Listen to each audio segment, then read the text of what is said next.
Let's talk about how to use financial thoughts and beliefs to supersize and grow our businesses fast. Sharon Horne-Ellstrom here, one of my favorite topics because we all have them, right? We all have thoughts and beliefs that pop into our head, some that serve us really, really well and help us to supersize and grow our businesses, others that hold us back and prevent us from growing as quickly and easily as we possibly can.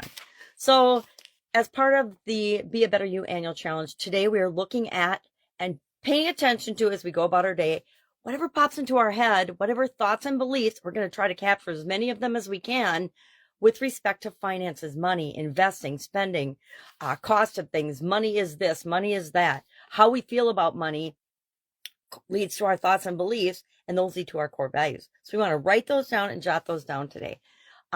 Why? Because our thoughts and beliefs, where do they come from? They come from our family conditioning. They come from our past experiences. They come from our cultural background. They come from our religious upbringing and beliefs. None of us are born with any financial beliefs or understanding whatsoever. Every single thing about finances and money, we learn, we pick up along the way. We pick it up from our experiences. We pick it up from our relationships. We pick it up from our traumas. If you've ever had a partner that ripped you off, you know exactly what I'm talking about. If you've ever been defrauded, you know exactly what I'm talking about. It increases our fear and our doubts and our worry about our monetary resources, about money in general. So I have some examples of people that we've looked at. I've done this hundreds of times before with people.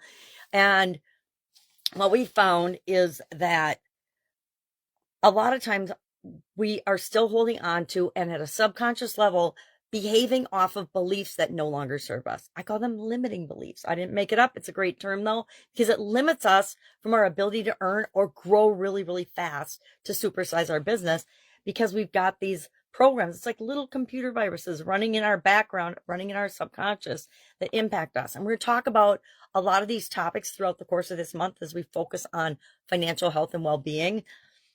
But today I want to say, let's look at, brainstorm, not write out the thoughts and beliefs that pop into our heads. If it pops into your head today, happens to be a Saturday, then it's probably something that pops into your head every single day, right?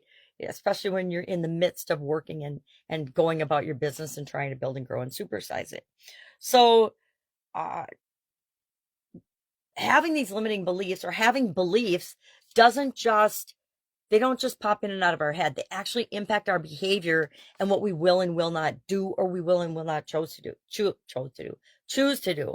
They impact everything. They impact our relationships. They impact our ability to earn, our ability to grow, etc. So what I want to do is share a quick 5-step process of how to deal with these.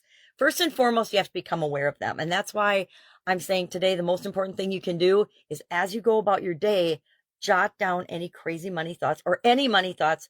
Money is easy. If money is easy for you, thank goodness, and hang on to that one. If you think you shouldn't earn money, or you're not worthy for some reason, or I can't charge that much, or I don't deserve it, if any of those pop up, write those down, because those are definitely holding you back from growing and building and supersizing your business. So the first step of our process is always awareness. What's really going on in my head? What kind of things am I letting come out of my mouth? Because if it's in your head, it's one thing. If it's in your head and coming out of your mouth, it's, I'd say, 10 times more a challenge that you want to deal with more quickly than if it's not coming out of your mouth. It's like if you have any type of negative self-talk, which most of us do at some juncture or point in our life. I used to always say I'm a klutz. I tried to stop. I try very hard now not to say that I'm a klutz out loud. I might think it in my head if I trip or fall, but I don't want to say it out loud because I don't want to create more of that in my life. The same is true with our beliefs about finances, investment, money, our ability to grow and build our business fast. You can choose to grow and supersize your business slow, or you can actually choose to supersize and grow your business quickly. There's literally thousands of examples of businesses and people that have decided, I'm not going to spend 10 years growing this. I'm going to grow to this level in a year. And guess what? Usually they do it in less than a year. All right. So second step of the process is to identify what beliefs might be limiting you. Like I said, any negative thinking, any doubt, fear, worry, jealousy type related things that pop up, or I'm not good enough, or I don't deserve, or I'm not worthy, anything like that, Those are all limiting beliefs that we want to get rid of as quickly as possible. And that's what this process will do. The third step of the process is to reframe the belief and make it an empowering belief. So for example, if you think money is hard to get, say there are many ways to earn and get money, because it's absolutely true, right?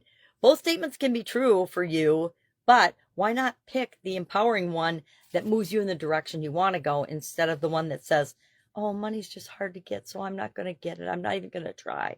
No, that's not how we work here. I can't manage money.